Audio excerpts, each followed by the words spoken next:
Bonjour à vous, vous m'avez sollicité pour travailler avec vous sur la réflexion autour du tutorat, de l'enseignement de pair à pair. Et je ne peux être avec vous étant en déplacement pour accompagner d'autres équipes dans nos régions.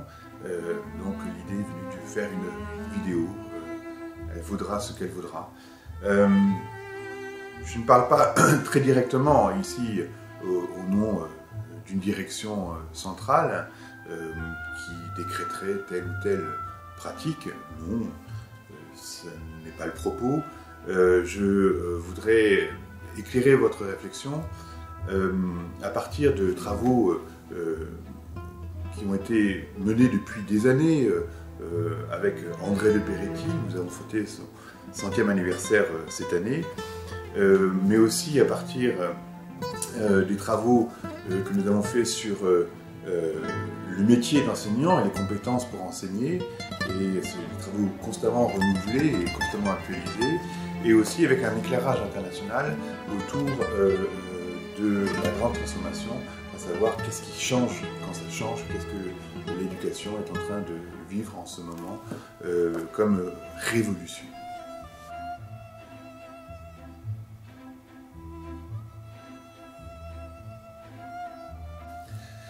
Le premier mot, c'est rôle. Rôle pour mise en rôle.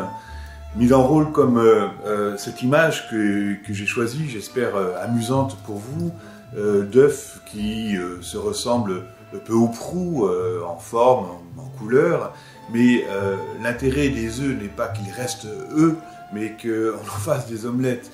D'une certaine façon, mise en rôle, c'est le travail d'interaction qu'il y a entre les éléments dans une classe, c'est le travail de relation que vous construisez, la mise en rôle, le rôle d'un père vers un autre père, le rôle que vous pouvez travailler avec eux d'apprentissage, de supervision,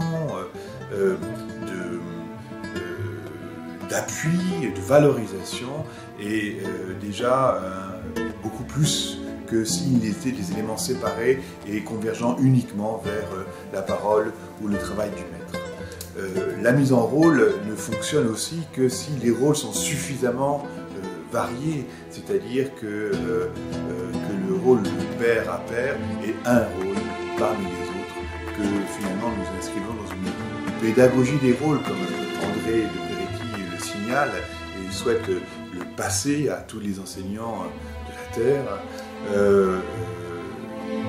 Travailler sur la coopération, travailler sur l'enrôlement, c'est-à-dire le fait que chacun ait une consistance suffisamment positive pour apporter aux autres. C'est une phrase qu'on retient souvent, on apprend par, pour et avec les autres. Vous voyez bien que la relation de pair à pair est une relation qui est bien plus vaste que celle qu'on attribue régulièrement.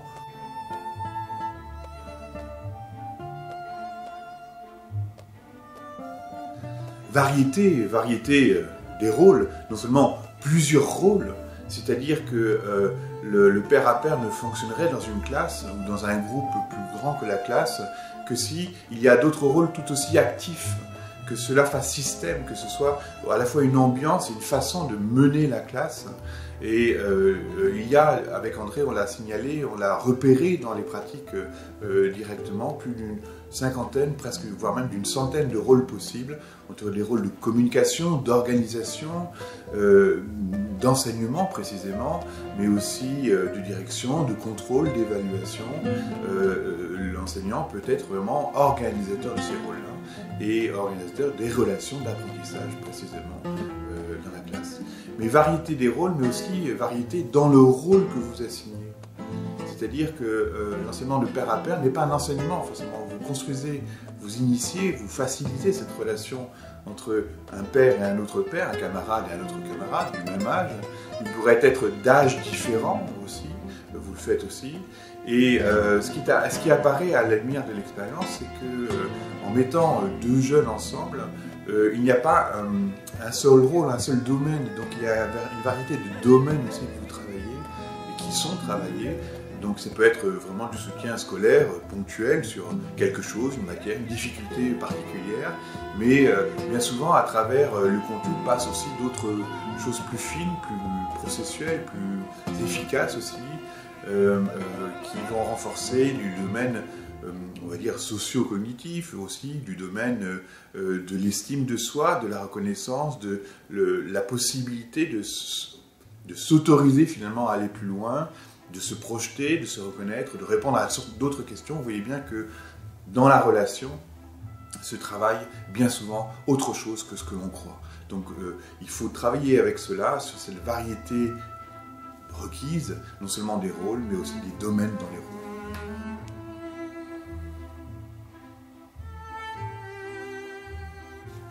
Le troisième mot, c'est pédagogie, mais je n'ai pas fait de faute en mettant le Y, c'est en faisant une référence explicite à l'efficient pédagogie travaillée chez nos amis anglo-saxons, c'est-à-dire autres que francophones, si vous voulez, et qui fait référence à des travaux notamment conduits par John Hattie, qui est notre ami néo-zélandais qui travaille actuellement en Australie et qui a mené un certain nombre de méta-analyses qui sont assez connues dans le monde, peu encore en France, autour de son ouvrage qui s'appelle Visible Learning. Vous le trouvez aussi sur internet facilement, visiblelearning.fr. Et ce qui est intéressant dans l'ouvrage de John Hattie, dans ses travaux conduits jusqu'à présent, c'est de montrer que l'enseignement, la relation de pair à pair, le monitorat, le tutorat, ça dépend comment vous voulez l'appeler, fait partie de ces pratiques effectivement efficaces, hein, c'est le terme utilisé, efficient pédagogie, mais elle ne peut pas être efficace à elle seule. Elle fait partie des pratiques relevées, si vous voulez, mais elle prendra consistance, elle prendra de l'effet, elle aura d'autant plus d'effet que si elle s'appuie sur un système d'enseignement. C'est-à-dire que l'enseignant n'est pas très loin, il est même extrêmement présent dans la relation entre le pair à pair. On ne peut pas évacuer la chose dans la mesure où l'organisation, le concept, le but, l'objectif, les domaines sont maîtrisés par l'enseignant. Et donc le fait que l'enseignant se préoccupe de ce que l'élève a appris dans cette relation de pair à pair, le fait d'assigner telle ou telle tâche, le fait de valoriser aussi le travail qui a été fait, de mesurer peu à peu les petits pas qui ont été conduits, qui ont été assurés par tel élève, puis tel élève. Cette attention soutenue, cette ambiance finalement de la confiance, de la responsabilité, sont des choses qui sont du ressort du maître lui-même. Et donc dans la relation de monitorat, il faut bien non pas faire un binôme, mais faire une triangulation entre un binôme et un maître du jeu.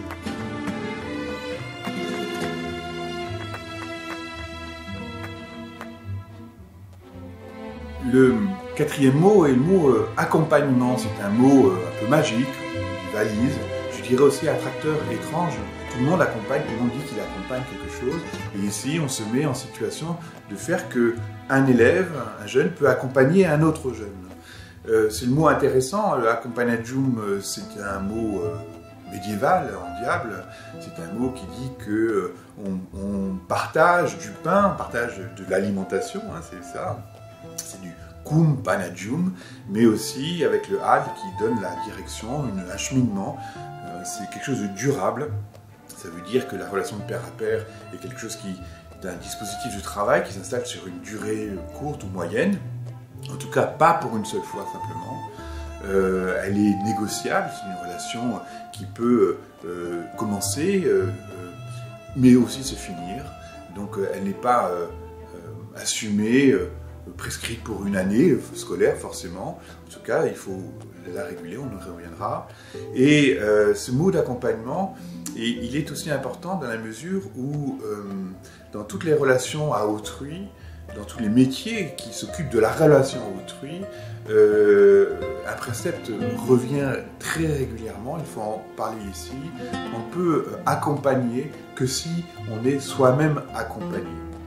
Et donc, c'est un message à l'adresse non pas des élèves qui prennent ce rôle, mais plutôt à l'adresse des organisateurs, des facilitateurs, de ces médiateurs que sont les enseignants, et les équipes qui sont derrière, que de prévoir un accompagnement de ces élèves tuteurs ou moniteurs, de travailler avec eux sur la fonction, sur les objectifs, la variété des objectifs, on en a parlé tout à l'heure, sur ce que ça peut être, quelles sont les difficultés rencontrées, etc. Donc il y a un vrai travail de préparation, et de préparation régulée tout au long de l'exercice.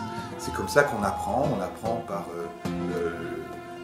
l'investissement personnel, mais aussi par l'apprentissage en groupe sur ces fonctions d'accompagnement. C'est à ce titre-là, c'est pour cela que c'est un accroissement de la compétence pour chacun.